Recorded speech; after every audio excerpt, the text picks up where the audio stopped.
Shri Harihar hospital. नमस्कार, मैं हूं अजय ठाकुर और आप देख रहे हैं कुल्लू अपडेट। इस वक्त हमारे साथ मौजूद हैं फिजियोथेरेपिस्ट डॉक्टर रमा सूरी जी। डॉक्टर रमा सूरी जी, सबसे पहले तो आपका कुल्लू अपडेट में हार्दिक स्वागत और अभिनंदन है। बहुत बहुत नमस्कार जी। जैसा कि जो स्वास्थ्य है, स्वस्थ शरीर में स्वस्थ मन वास करता है और कहीं ना कहीं स्वास्थ्य ही सबसे बड़ा धन है जी। तो आज हम जो हमारे दर्शक हैं उनके लिए एक हेल्थ अपडेट का जो एक प्रोग्राम है, आपके माध्यम से हम आपसे इसकी शुरुआत हो रही है। जी। तो हम आपसे जानना चाहेंगे, आखिर आपने जो पढ़ाई है ये कहाँ से की और किस तरह से अब आप यहाँ पर कुल्लू में कार्य कर रहे हैं? मैंने अपनी पढ़ाई CHMU यूनिवर्सिटी से की, कानपुर यूनिवर्सिटी से। यहाँ से मैंने अपना डिग्री कोर्स कंप्लीट किया है। डिग्री कोर्स कंप्लीट करने के बाद मैं इंटर्नशिप के लिए दिल्ली चली गई। फोर्टिस नोएडा हॉस्पिटल से मैंने अपना इंटर्नशिप किया। फिर वहाँ पर ही मेरा सिलेक्शन हो गया एज ए फिजियोथेरेपिस्ट। मैंने वहाँ 6 to 7 मंथ्स जॉब किया। फिर मुझे न्यू ऑफर्स हैं, जो मैं रुद्रपुर में ट्रांसफ़र हुआ, वहाँ पे मेरा प्रमोशन हुआ। वहाँ पे मैं एज ए HOD मैंने वर्क किया, हेड ऑफ डिपार्टमेंट फिजियोथेरेपी में। फिर ऐसे ही कई जगह से मेरा एक्सपीरियंस होता रहा। मेरा एक्सपीरियंस साइकेट्री फील्ड में भी है। वहाँ पे मैं कई सारे साइकेट्रिक पेशेंट को देखती थी जिन्हें मोटर डिसेबिलिटी और शारीरिक गतिशीलता को बनाए रखने के लिए, जो उसमें पेन होता है, बैक पेन को ठीक करने के लिए, इस तरीके से मैं पेशेंट देखती रही। फिर मैं यहाँ 2015 में आई। 2015 में आने के बाद मैंने जॉब स्टार्ट किया है 2016 में हिमाचल में paediatric physiotherapist as a work किया।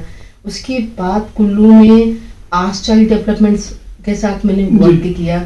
तो मेरा पीडियाट्रिक में 5 इयर्स का एक्सपीरियंस रहा एंड एडल्ट एंड जियाट्रिक पेशेंट के साथ 6 इयर्स का एक्सपीरियंस रहा।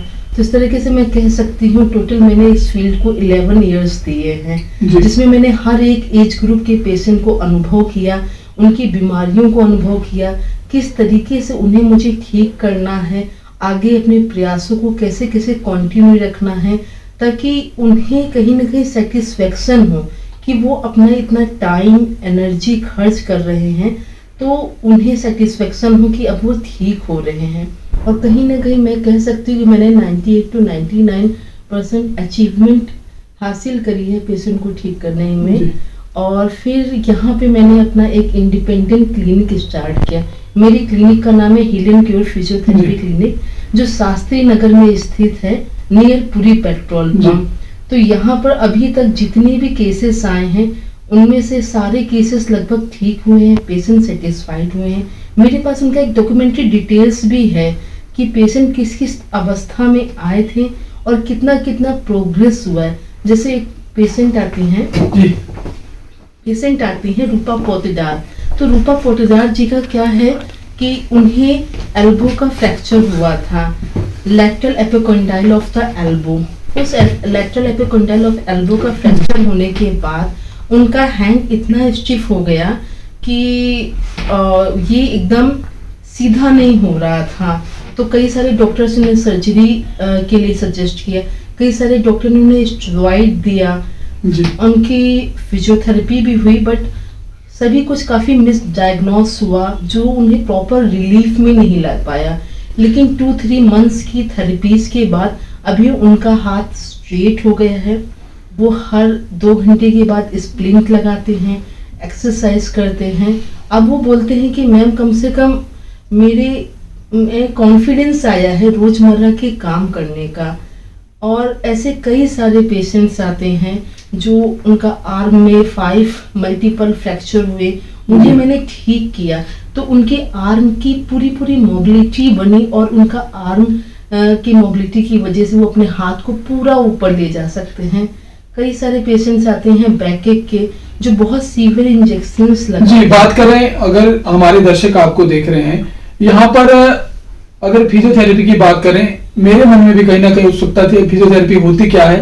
काफी हमारे ऐसे दर्शक हैं जिन्हें नहीं पता कि फिजियोथेरेपी आखिर है क्या, तो आप उन्हें बताएंगे? फिजियोथेरेपी भी एक ऐसी पैथी है जिसके द्वारा बहुत सारे रोगों को ठीक किया जा सकता है। बहुत सारे जॉइंट्स पेन को ठीक किया जा सकता है, पेशेंट को रिहैबिलिटेट किया जा सकता है।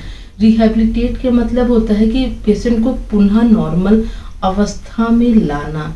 बहुत सारे बच्चे जो जिनका सही समय पे विकास नहीं हो पाता, उनका सही किया जा सकता है।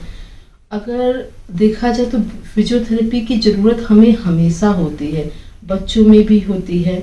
अगर किसी का फ्रैक्चर हो गया है, फ्रैक्चर के बाद जॉइंट की मोबिलिटी में लाने के लिए होता है। अगर कोई चेयर पे हमेशा बैठा हुआ है तो उसकी कहीं ना कहीं शारीरिक गतिशीलता में कमी आती है, क्योंकि आज के काम में क्या है, कंप्यूटर का, मोबाइल का बहुत ज़्यादा यूज़ है और कहीं ना कहीं हमें बहुत चीज़ों से हम दूर होते जा रहे हैं, क्योंकि हमारा डेली रूटीन काफ़ी बिजी होता है, जिससे हम अपने ऊपर ध्यान नहीं दे पाते हैं। तो हमें किसी भी थेरेपेटिक एक्सरसाइज के अंडर रह करके हम अपने शारीरिक गतिशीलता को बना सकते हैं। एड़ी का दर्द आता है तो हम अक्सर करके क्या करते हैं कि हम उसे बहुत दिनों तक छोड़ते रहते, प्लांटर फैसाइटिस जैसी प्रॉब्लम हो जाती है, फिर उसमें बहुत सारे इंजेक्शंस और दवाएं लेते, अच्छा होता है वो, लेकिन उनके बाद भी तो वो दर्द आता ही रहता है, पेशेंट ठीक तो नहीं हो पाता है पूरी तरीके से ना। तो फिजियोथेरेपी कम से कम उन्हें पूरी तरह ठीक कर सकती है, चीज़ों के साइड इफ़ेक्ट से बचा सकती है। कमर दर्द का एक पेशेंट मेरे पास आया था, तो उन्होंने ट्रीटमेंट कराया, बहुत सारे ट्रीटमेंट कराए, उन्हें नहीं विश्वास था कि फिजियोथेरेपी उन्हें ठीक कर सकती। वो पेशेंट ITBP का था एंड 6 डेज की थेरेपी के बाद उन्हें बिलीव आया कि फिजियोथेरेपी से उन्हें आराम आएगा। ये मेडिसिन के साथ साथ और भी ज़्यादा उन्हें अच्छा कर रहा है। मेडिसिन भी आप ले रहे हैं, फिजियोथेरेपी भी ले रहे हैं, तो इससे मांसपेशियों में एक स्ट्रेंथ आ रही है, उनकी डेली मोबिलिटी बन रही है, कहीं ना कहीं कॉन्फिडेंस गेन हो रहा है रोज़मर्रा के काम में।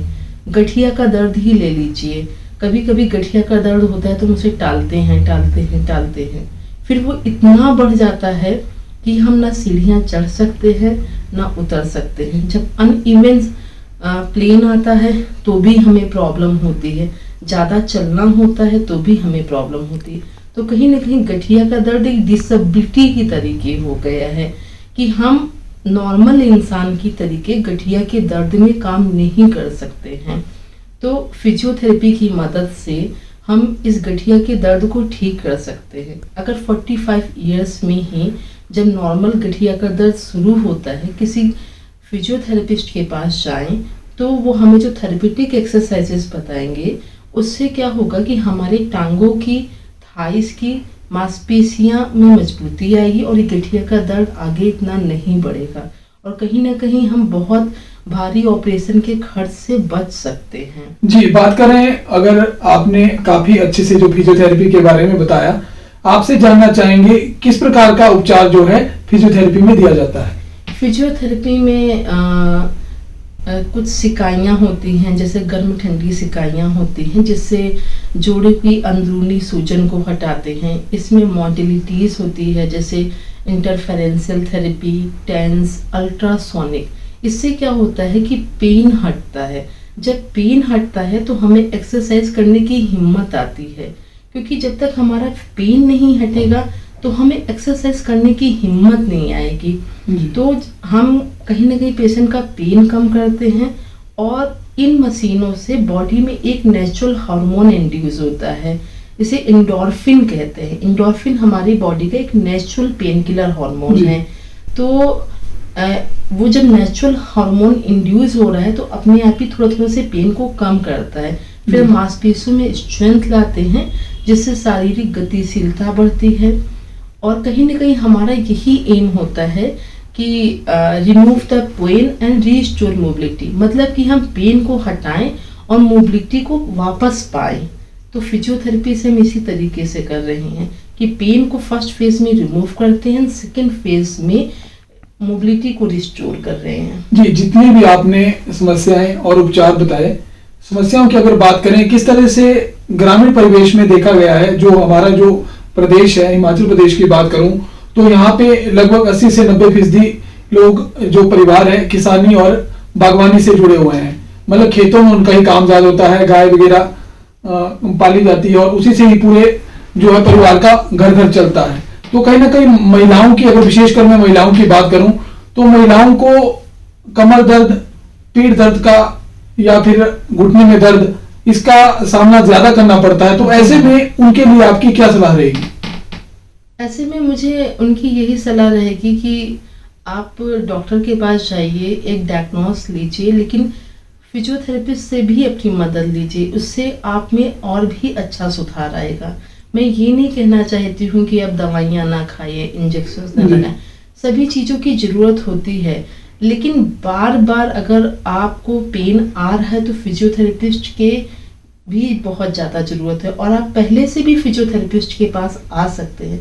ऐसा कुछ नहीं है कि जब तक डॉक्टर पे कोई ऑर्थोपेडिशियन, कोई न्यूरोपैथी अगर ये हमें सजेस्ट ना करे कि फिजियोथेरेपिस्ट के पास जाए तभी जाना है, हम उससे पहले भी आ सकते हैं पेन के लिए। और गांव में जो महिलाएं काम करती हैं उन्हें एक तरह का डिसऑर्डर होता है, upper work related upper limb mobility disorder, like that कि वो राइट हैंड को इतना ओवर यूज करते हैं, जैसे खेती करते हुए हम कितना ज्यादा ओवर यूज करते हैं, बार बार हम बेंड होते हैं, झुकते हैं तो कमर पे बल आता है, वेट उठाते हैं, बहुत ज्यादा चलते हैं तो घुटने और एड़ियों पे बल आता ही आता है। तो ये सब चीजों में अगर हम 10 दिन की सिकाई और ट्रीटमेंट लेते हैं तो कम से कम 6 महीने 1 साल तक तो अपने आप को फिट करेंगे, और एक जागरूकता भी लाएंगे एक्सरसाइज करने की, और एक रूटीन भी लाएंगे। ऐसे कई गांव की महिलाएं आई जिन्हें ये पता नहीं होता है कि दवाओं के साथ साथ और सिकाई के साथ साथ और उन्हें किस माध्यम से जुड़ना चाहिए जिससे वो और अच्छे हो सकते हैं जी। तो मेरा आगे चल के एक जागरूकता मिशन गांव में रहेगा कि जिससे महिलाएं और ज्यादा अपने आप को अच्छे कर सके। इवन बहुत सारे महिलाओं को यूट्रस प्रोलैप्स होता है, मीन्स बच्चे होने के बाद उनका क्या होता है, लोअर एब्डोमेन की मसल्स इतनी वीक हो जाती हैं कि यूट्रस बार बार खिसकता है। तो फिजियोथेरेपी की मदद से कहीं ना कहीं हम उनके यूट्रस प्रोलैप के होने की संभावना को कम कर सकते हैं। और साथ ही साथ ऐसा हो सकता है कि इस यूट्रस प्रोलैप से इन्हें फ्रिक्वेंट बैकिक आता है, तो उस बैकिक की संभावना को भी कम कर सकते हैं।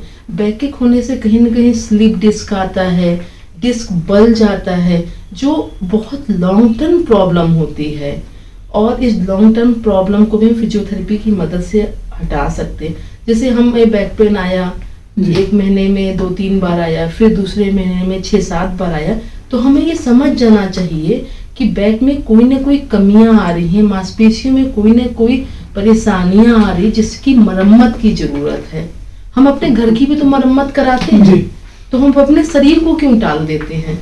जब घर जैसी आसान चीज की मरम्मत कराते हैं, तो भगवान ने जब 206 हड्डियों से शरीर बनाया है, इतनी सारी मांसपेशियों से शरीर बनाया है, और ये शरीर ही आपको धन कमा के देता है, आपके रिश्ते बना करके देता है, आपको खुश रखता है। तो हमें भी तो अपने शरीर का ध्यान रखना चाहिए, ज्यादा से ज्यादा जागरूकता ला करके। तो मेरा यही मिशन है कि ज्यादा से ज्यादा पेशेंट ठीक हो, उनमें जागरूकता आए, और वो कैसे और भी ज्यादा अपने आप को फिट रख सकते हैं। जी, बात करें अगर आज के समय की, अगर हम बात करें कोरोना के बाद की, तो कोरोना के जब लॉकडाउन हुआ उसके बाद कहीं ना कहीं जो मोबाइल स्मार्टफोन का उपयोग है वो बढ़ गया काफी। जी हाँ। पहले तो बच्चों में था, बच्चों से लेकर अगर बुजुर्गों की बात करें, युवाओं की बात करें, महिलाओं की बात करें, हर एक जो आयु वर्ग के लोगों में जो मोबाइल का एक उपयोग करना ज्यादा बढ़ गया, जिसके कारण कि कहीं ना कहीं उनमें एक तो ज्यादा मोबाइल यूज करने का बेचैनी है, चिड़चिड़ापन है, या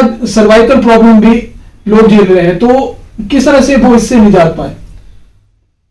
सर्वाइकल प्रॉब्लम के लिए तो मैं ये कहूँगी कि मोबाइल का हमें एक पोजीशन पता होना चाहिए। मोस्टली टाइम हम क्या करते हैं, मोबाइल लेते हैं, चेयर पे बिल्कुल कंफर्टेबल पोजीशन में बैठ जाते हैं, कमर को बिल्कुल झुका लेते हैं और ऐसे देखा करते हैं जी। जिसमें हमें हमेशा बचपन से सिखाया गया कि हमारा बैक सपोर्ट होना चाहिए, आंखों से बुक की इतनी दूरी होना चाहिए। सोचिए मोबाइल जब से आया है तो हम ऐसे हो गए हैं, मीन्स हमारा राउंडेड पोस्चर हो गया है, राउंडेड पोजीशन हो गई है, हमारी बैक हमेशा झुकी हुई, आंखों से मोबाइल में कितना असर आ रहा है, कहीं ना कहीं ये सर्वाइकोजेनिक हेडेक कर रहा है, मीन्स सर्वाइकल पेन के साथ साथ आपको हेडेक भी ला रहा है। तो कहीं ना कहीं हमें मोबाइल का कम से कम यूज़ करना चाहिए। हमें अपने पोस्चर की जागरूकता होनी चाहिए कि हमारा बैक सपोर्टेड हो, और इस तरह से राउंडेड शोल्डर नहीं करना चाहिए। गर्दन को हमेशा एक फिट रखने के लिए सीधा रखना चाहिए। जी। बाकी अगर मैं बात करूं, आपके द्वारा कैंप का भी आयोजन किया जा रहा है, क्या कुछ है कैंप और किस तरह से इसमें जो है सुविधाएं रहेंगी? मैं महिला दिवस के उपलक्ष्य पे एक कैंप लगा रही हूँ जो कि फ्री कैंप है। इसमें फ्री हेल्थ चेकअप होगा जी। और जो भी रजिस्टर्ड पेशेंट होंगे उन्हें कुछ % में छूट मिलेगी, जो भी रजिस्टर्ड पेशेंट होंगे। ये कैंप स्पेशली महिलाओं के लिए और बुजुर्गों के लिए, और भी जितनी भी उम्र के लोग आना चाहें सभी आ सकते हैं। इस कैंप के जरिए मैं एक जागरूकता फैला रही हूँ कि थेरेप्यूटिक एक्सरसाइजेस का आपकी जिंदगी में क्या यूज है, किस तरीके से आप एक्सरसाइज करके और फिजियोथेरेपी ट्रीटमेंट से किस तरीके से आपका दर्द जाएगा, जिससे आप बिना साइड इफेक्ट के ही ठीक हो सकते हैं। जी। बड़े बड़े शहरों में देखो तो सभी लोग साइड इफेक्ट से बचते हैं, कहते हैं बॉडी ऑलरेडी डीजेनरेटिव फेजेस में जाती है बड़े होकर के, तो हम क्यों ना अभी से साइड इफेक्ट से बचे। तो मैं ये लोगों को बताना चाहती हूँ कि थेरेप्यूटिक एक्सरसाइजेस का क्या यूज है, जिससे वो हमेशा फिट रह सकते हैं। वो गर्दन से लेकर एड़ी तक अपने आप को फिट रख सकते हैं इन थेरेप्यूटिक एक्सरसाइजेस से। डॉक्टर रमासूरी जी, आपका कुल्लू अपडेट से बातचीत करने के लिए हार्दिक आभार। तो एक है हमारे साथ डॉक्टर रमासूरी जी, जिनका गांधीनगर में क्लिनिक भी है। तो इन्होंने बताया कि फिजियोथेरेपी आखिर है क्या और क्यों जरूरी है। तो आने वाले अगर इसी महीने में इनके द्वारा जो है महिला दिवस के उपलक्ष्य पर फ्री कैंप का भी आयोजन किया जा रहा है। तो हम आपसे मिलते रहेंगे। ताजा तरीन अपडेट के लिए देखने के लिए बने रहें कुल्लू अपडेट के साथ।